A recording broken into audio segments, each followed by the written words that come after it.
அனைவருக்கும் வணக்கம் மக்களே, வணக்கம். சற்று முன் கிடைத்திருக்கக்கூடிய ஒரு மிக மிக முக்கியமான செய்தி ஒன்று வெளியாகியுள்ளது. சற்று முன் செந்தில் பாலாஜி கதையை முடித்த அமலாக்கத்துறை சிறையில் அடைப்பு, இது மாதிரி செய்திகள் வெளியேறும் நிலையில் தமிழகத்தில் பெரும் பரபரப்பை ஏற்படுத்தியிருக்கு. ஸோ இதை பற்றி தான் இந்த வீடியோவில் நம்ம முழுமையாக பார்க்க போகிறோம். ஸோ அதுக்கு முன்னாடி நம்ம சேனலுக்கு இப்போ தான் நீங்கள் முதல் முறையாக வந்திருக்கீங்க அப்படின்னா மறக்காமல் நம்மளுடைய சேனலை சப்ஸ்கிரைப் பண்ணி சப்போர்ட் பண்ணுங்கள்.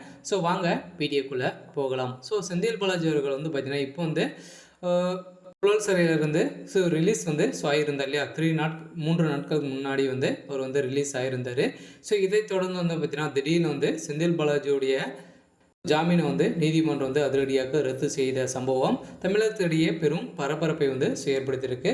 இருந்தாலும் திமுகவுடைய பார்த்தீங்கன்னா திமுகவுடைய தலைமையகத்துக்கு பெரும் அதிர்ச்சி அளிக்கக்கூடிய அளவிற்கு ஸோ நீதிமன்றம் அதிரடியாக உத்தரவு போட்டிருக்காங்க. ஏற்கனவே பார்த்தீங்கன்னா செந்தில் பாலாஜி அவர்கள் ஸோ சட்டத்துக்கு விரோதமான பண பரிமாற்றத்தை வழக்கணும். ஸோ ஏற்கனவே அதிமுகவில் இருக்கும்போது போக்குவரத்துறை அமைச்சராக இருந்தார். ஸோ அதில் வேலை வாங்கி தருவதாக சில பேர் பார்த்திங்கன்னா பண மோசடி செஞ்சுருந்தார். ஸோ இதன் அடிப்படையில் பார்த்திங்கன்னா அவர் ஸோ கடந்த ஜூன் 2023ஆம் ஆண்டு பார்த்திங்கன்னா கைது செய்யப்பட்டார் இல்லையா. ஸோ அதிலிருந்து 1.5 வருட காலமாகவே ஸோ அவர் பார்த்திங்கன்னா ஜாமீனே கொடுக்காம இவர் பார்த்திங்கன்னா மேல்முறையீடு சீட்டு இருந்தார்.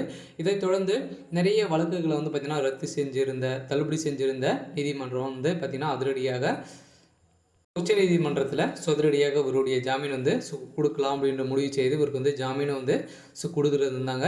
ஸோ இதைத் தொடர்ந்து பார்த்திங்கன்னா அதிரடியாக செந்தில் பாலாஜியோடைய கதை முடிக்கக்கூடிய அளவுக்கு அமலாக்கத்துறை அதிரடியாக அவர் செந்தில் பாலாஜி அவர்கள் பார்த்திங்கன்னா கையெழுத்திடுவதற்காக திங்கட்கிழமையும் வெள்ளிக்கிழமையும் பார்த்திங்கன்னா அமலாக்கத்துறையில் கையெழுத்திட்டு அவர் ஆஜராகணும் அப்படின்ற மாதிரி அமலாக்க நீதிமன்றமும் உத்தரவிட்டு இருந்த நிலையில் அப்போ பார்த்திங்கன்னா அமலாக்கத்துறை அதிரடியாக ஆஃபீஸில் உள்ளே போய் பார்த்தீங்கன்னா கையெழுத்திடும்போது பார்த்தீங்கன்னா கதவை இழுத்து மூடி அவர் அதிரடியாக கையோடு பார்த்தீங்கன்னா கைது செய்யப்பட்ட சம்பவம் பெரும் பரபரப்பை ஏற்படுத்தியிருக்கு. ஸோ இதன் அடிப்படையில் தான் பார்த்தீங்கன்னா செந்தில் பாலாஜி அவர்கள் ஏற்கனவே இவர் பார்த்தீங்கன்னா அமைச்சராக ஆனார் அப்படின்னா இவர் இவருடைய எவிடன்ஸ் அனைத்தையுமே கலைத்து விடுவார், சாட்சிகளை அனைத்துமே கலைத்து விடுவார் அப்படின்ற மாதிரி தான் அமலாக்கத்துறை ஸோ வாதங்கள் வைக்கப்பட்டு இருந்த நிலையில் அதை எதிர்த்து பார்த்தீங்கன்னா நீதிமன்றம் உத்தரவு போட்டு அவருக்கு ஜாமீனும் கொடுத்துருந்தாங்க.